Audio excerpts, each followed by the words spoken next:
में chapter three that is linear equation in two variable की MCQ video लेकर आया हूँ, जिसके अंदर आज हम बहुत ही बेस्ट एमसीक्यू सॉल्व करेंगे। तो आइए स्टार्ट करते हैं। सबसे पहले मैं पहला क्वेश्चन रीड करूँगा, आप ध्यान से रीड करिएगा। देखो क्वेश्चन पहला है, if the lines represented by 3x plus 2py equal to 2, ठीक है, and 2x plus 5y plus 1 equal to 0 are parallel, value of p। कोई दो लाइन है जो क्या रिप्रेजेंट कर रही हैं इन इक्वेशनों को, यानी 3x plus 2py equal to 2 and 2x plus 5y plus 1 equal to 0। इन दोनों इक्वेशनों से कोई दो लाइन रिप्रेजेंट हो रही होंगी। अगर दो इक्वेशन है तो लाइन भी तो दो ड्रॉ होंगी। इतनी सी बात क्लियर हो पा रही है। देखिए मैं सॉल्यूशन के लिए अलग से पेज इस्तेमाल करूंगा, ठीक है।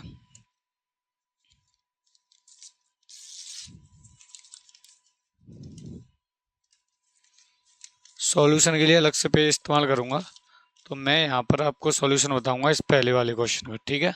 इस पे हम सॉल्यूशन देखेंगे, तो सुनिएगा ध्यान से कि दो लाइन है और इक्वेशन क्या दी है आपको। देखो 3x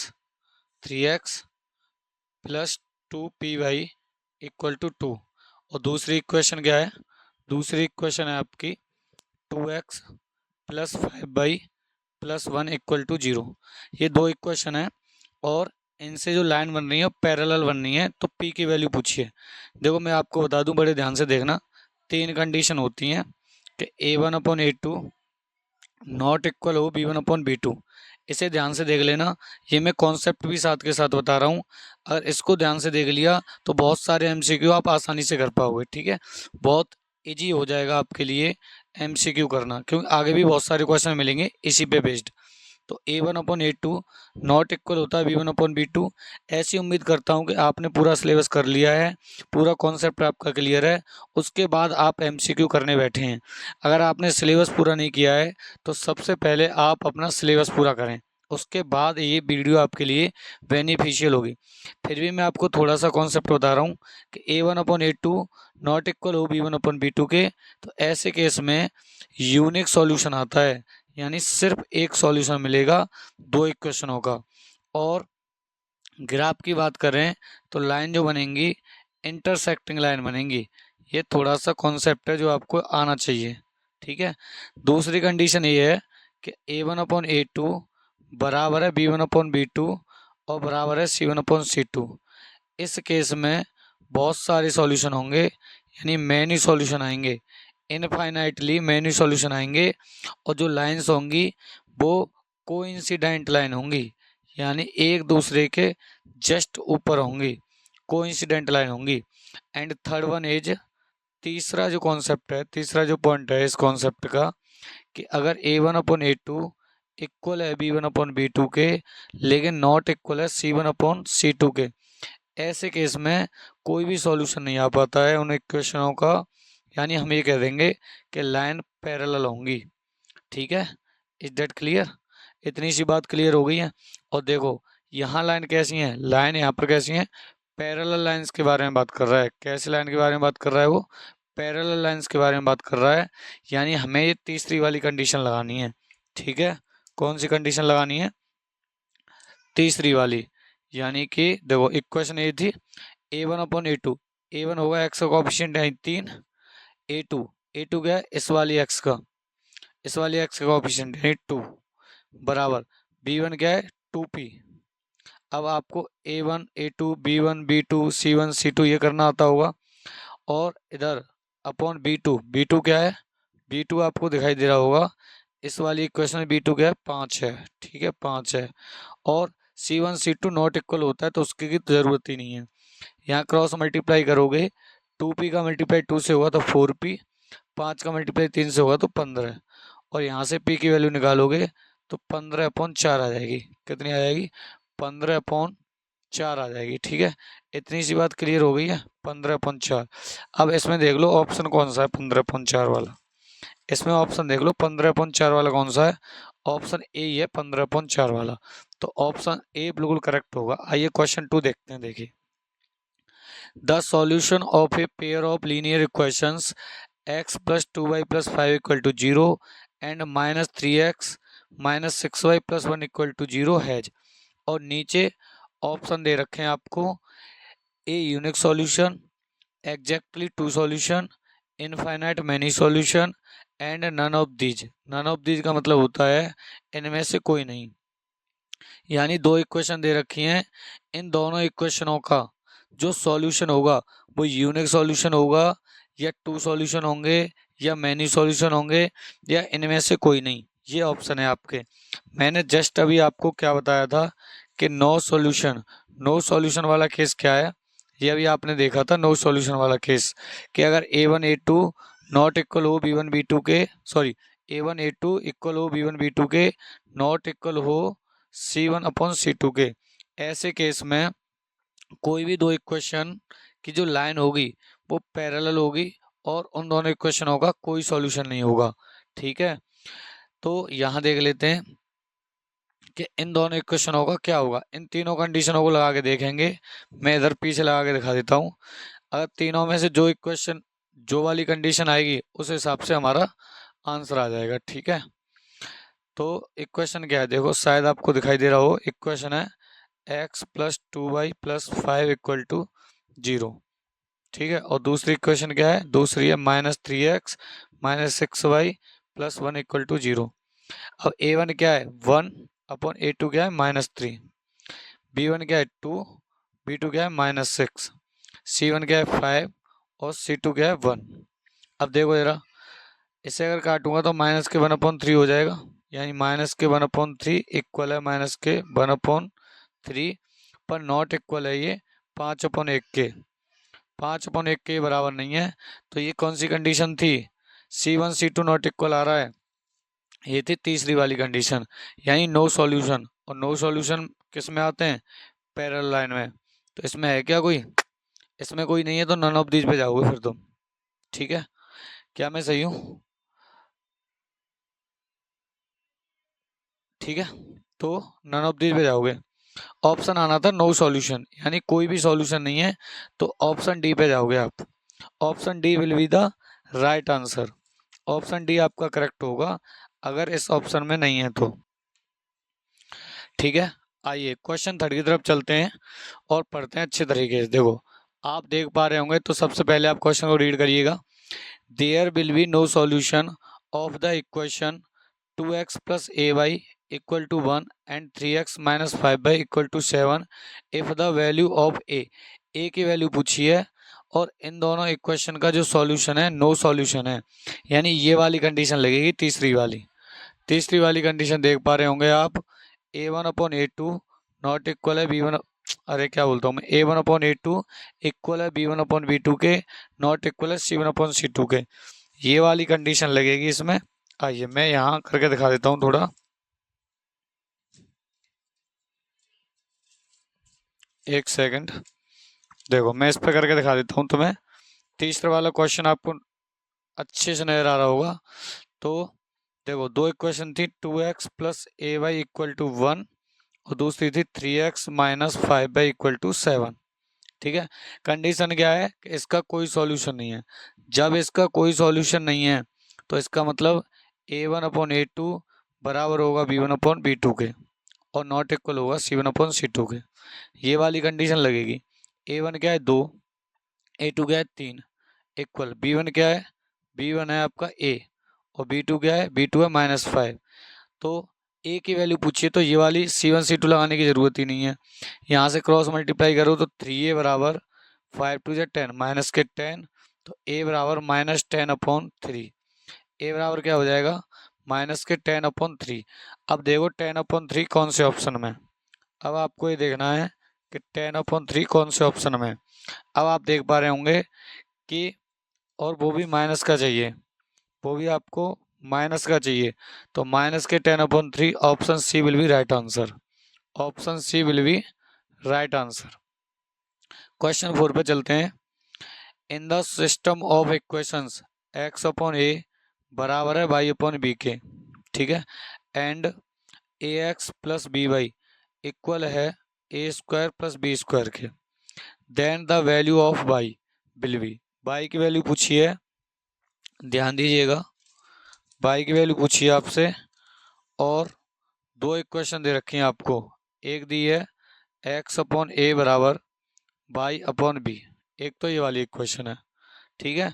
तो यहाँ से देखो क्रॉस मल्टीप्लाई करूंगा तो ए वाई बराबर आ जाएगा बी एक्स, ठीक है, ए वाई बराबर आ जाएगा बी एक्स, और अगर मैं यहाँ से एक्स बराबर निकालूं तो ए वाई अपॉन आ जाएगा बी, एक्स बराबर निकालूं तो देखो बी एक्स के साथ मल्टीप्लाई कर रहा है, उधर जाके डिवाइड करेगा तो ए वाई अपॉन बी, तो एक्स की वैल्यू हो गई मान लो। दूसरी इक्वेशन क्या दी है तुम्हें, ए एक्स प्लस बी वाई बराबर ए स्क्वायर प्लस बी स्क्वायर, ये दूसरी वाली इक्वेशन है, क्वेश्चन में आप देख पा रहे होंगे यहाँ पे, ठीक है। अब देखो पहली इक्वेशन से x की वैल्यू यहाँ पुट कर देता हूँ, a इंटू एक्स यहाँ पे क्या रखूँगा मैं, A Y upon B plus B Y equal to A square plus B square, ठीक है। वैल्यू किसकी चाहिए हमें, y की वैल्यू चाहिए, क्वेश्चन में आप देख सकते हो y की वैल्यू चाहिए, तो यहाँ a का मल्टीप्लाई करूँगा, देखो A square Y upon B plus B Y equal to, आप देख पा रहे होंगे A square plus B square, तो ऊपर से अगर मैं बाई कॉमन निकाल लूँ, ठीक है, ऊपर ऊपर का बाई कॉमन निकाल लूँ तो यहाँ बचेगा ए स्क्वायर प्लस बी और यहाँ upon b equal to A square plus B square, ठीक है। कैलकुलेशन कर पा रहे होंगे। अब यहाँ बन मार के अगर मैं एलसीएम ले लूँ तो ये आएगा A square plus B square upon B, ये आएगा एलसीएम लेने के बाद A square plus B square. अब देखो बाई की वैल्यू चाहिए तो A square plus B square, देखो बाई के साथ यहाँ मल्टीप्लाई कर रहा है, आप देख पा रहे होंगे, तो उधर जाके करेगा डिवाइड, और बी देखो बाई के साथ यहाँ डिवाइड कर रहा है, उधर जाके करेगा मल्टीप्लाई, तो A square plus B square से A square plus B square cut जाएगा, बाई की वैल्यू आ जाएगी बी, यानी बाई की वैल्यू क्या है बी। अब बी जिस ऑप्शन में होगा वो ऑप्शन आपका सही हो जाएगा, ठीक है, जिस ऑप्शन में बी होगा वो वाला ऑप्शन सही हो जाएगा। अब आप देख सकते हो कौन से ऑप्शन में बी है आपका, आप देख पा रहे होंगे option A will be the right answer, option A में ही आपका बी वाला है। अब क्वेश्चन 5 पे चलते हैं और थोड़ा फास्ट करने का प्रयास करेंगे। इफ m बराबर 5, m बराबर 5 है, and n equal to m plus 7, और n है m प्लस 7, ठीक है, then the value of, root में M square plus N square पूछ लिया है, रूट में M square plus N square पूछ लिया है। देखो यहाँ सॉल्व करेंगे हम, देखो 5वें क्वेश्चन पे फोकस करना, क्या क्वेश्चन है, m बराबर दिया है 5 और n बराबर दिया है m प्लस 7, ठीक है। तो क्या है, ये आपको बस कंफ्यूज कर रहा है, देखो m बराबर 5 है तो n बराबर क्या हो जाएगा, m की जगह 5 रख दो तो 5 प्लस 7 12, n की वैल्यू हो जाएगी 12। अब m की वैल्यू भी है और n की वैल्यू भी है, तुमसे पूछा है रूट में M square plus N square की वैल्यू, तो रूट में m कितना है, 5 का स्क्वायर 25, n का स्क्वायर n 12, 12 का स्क्वायर 144, 144 और 25 को जब तुम ऐड करोगे तो 169 आएगा, और 169 का जो स्क्वायर रूट होता है वो 13 होता है, यानी वर्गमूल हिंदी में कहते हैं, यानी option C will be the right answer. Question 5 का option C will be the right answer. आइए आगे देखते हैं। अब क्वेश्चन 6 देखिएगा, अच्छे से रीड करिएगा, क्वेश्चन 6 को बहुत अच्छे से रीड करिएगा। The solution of equations x minus y equal to 2 and x plus y equal to 2, ठीक है, विल बी, यानी कि अगर तुम x माइनस वाई करोगे तब भी 2 आ जाए, x प्लस वाई करो तब भी 2 आ जाए, तो x और y की वैल्यू पूछिए और ऑप्शन देख लो। ऐसे क्वेश्चनों को, ऐसे एमसीक्यू जो होते हैं इन्हें आप ऑप्शन से करेंगे तो ज़्यादा बेस्ट रहेगा, सॉल्व करने की ज़रूरत नहीं है, आप चाहो तो सॉल्व कर सकते हो। देखो x बराबर 0 और y बराबर 2 है, अगर मैं x बराबर 0 और y बराबर 2 रखूं तो क्या 2 आ जाएगा, नहीं आएगा, क्योंकि देखो x 0 y 2, 0 में से 2 जाएगा तो -2 आएगा, 2 नहीं आएगा, तो ऑप्शन ए तो गलत हो गया, ठीक है, ऑप्शन ए तो आपका गलत हो गया। अब चलते हैं ऑप्शन बी पर, x बराबर 2 y बराबर 0, x की जगह 2 रखूँ, y की जगह पर 0 रखूँ तो 2 में से 0 गया तो 2 आ जाएगा, बिल्कुल सही है, पर ये चीज़ यहाँ भी देखनी पड़ेगी मुझे सही हो रही है कि नहीं। इस इक्वेशन को भी सेटिस्फाई करनी चाहिए ये बात।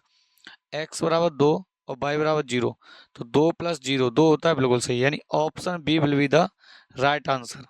ऑप्शन बी आपका बिल्कुल करेक्ट हो जाएगा। इसलिए मैं कह रहा हूँ आपको ऑप्शन से करेंगे तो ज़्यादा बेस्ट है। आप चाहो तो इसमें एलिमिनेशन मेथड लगा के आप इसको सॉल्व भी कर सकते थे। अब आते हैं क्वेश्चन नंबर 7 पे। वीडियो काफ़ी लंबी हो गई है और उम्मीद करता हूँ आपको बहुत कुछ सीखने को मिला होगा। If the sum and difference of two numbers are 8 and 2 respectively, then number will be. देखो, ऐसे क्वेश्चनों को भी आप ऑप्शन से करेंगे तो ज़्यादा बेस्ट है। आप चाहो तो एक्स और वाई में इक्वेशन बना सकते हो, फिर भी आसानी से सॉल्व हो जाएगा।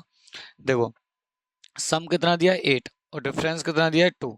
ऐसे दो नंबर जिनका सम 8 आ जाए, डिफरेंस 2 आ जाए। देखो, 6 और 2 का सम क्या होगा, 8 होगा, सही है।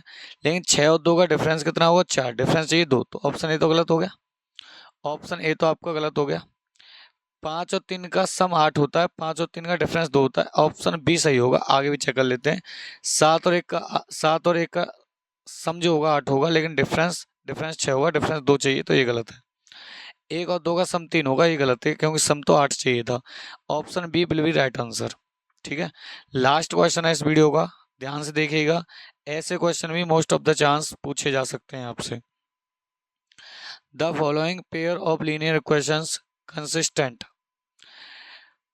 पूछा है कि ये जो इक्वेशंस के बने, ये वाली और ये वाली, ये कंसिस्टेंट है, तो ये बात ट्रू है, फॉल्स है, कैन नॉट से, या पार्शली ट्रू और फॉल्स। यहाँ ये बात बिल्कुल सही है या गलत है, या कुछ कह नहीं सकते इसके बारे में।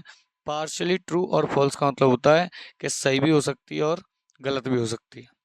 अब कैसे पता करेंगे, आइए देखो मेरे साथ।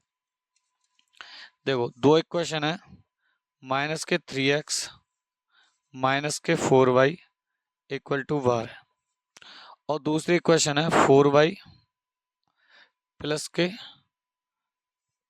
3x, 4y + 3x और = वार। इसमें भी = में वार है। ठीक है, देखो, कोई भी इक्वेशन कंसिस्टेंट जब होती है, जब आपको मैंने कंडीशन बताई थी, जब कंडीशन क्या हो, जब कंडीशन हो आपकी सॉल्यूशन वाली। देखो, ये रही कंडीशन, यानी कोई भी इक्वेशन कंसिस्टेंट होगी इन दोनों केस में, पहला और दूसरा ध्यान से देख लें। इन दोनों केस में कोई भी जो इक्वेशन होंगी वो कंसिस्टेंट मानी जाएंगी, यानी इन दोनों केस में सॉल्यूशन मिलेगा, और जब सॉल्यूशन मिलता है तो कंसिस्टेंट मानी जाती है। ये एक अकेला ऐसा केस है, इसमें आपकी कोई भी इक्वेशन इस वाले केस में तो इनकंसिस्टेंट होंगी। इतनी सी बात है जो तुम्हें याद रखनी है।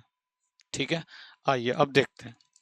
अब थोड़ा इन इक्वेशनों को देखते हैं कैसे सॉल्व कर सकते हो आप। ठीक है, देखो, तो a1 क्या है, -3 अपॉन a2 क्या है, माइनस नहीं, a1 -3 है, a2 क्या है 4, b1 क्या है -4 और b2 क्या है 3। ठीक है, c1 12 है, c2 12 है। ठीक है, c1 c2 का कोई रोल नहीं है, चाहो तो लिख लो 12/12। देखो, -3/4 है, 4/3 है, तो नॉट इक्वल है। नॉट इक्वल है तो क्या मिलेगा, यूनिक सॉल्यूशन मिलेगा। भाई a1 a2 नॉट इक्वल है b1 b2 के, तो आपको यूनिक सॉल्यूशन मिलेगा, यानी यूनिक सॉल्यूशन मिलेगा तो ये कंसिस्टेंट होगी ये वाली इक्वेशन। भाई जब सॉल्यूशन मिलेगा तो कंसिस्टेंट होगी, तो option A will be right answer, यानी ये इक्वेशन कंसिस्टेंट है, ये वाली बात ट्रू है। अगर वीडियो पसंद आई है तो वीडियो को लाइक करना और दोस्तों के साथ शेयर करके जाना। ठीक है, मिलते हैं नेक्स्ट वीडियो में। मिलेंगे, तब तक के लिए धन्यवाद। Keep watching, keep learning.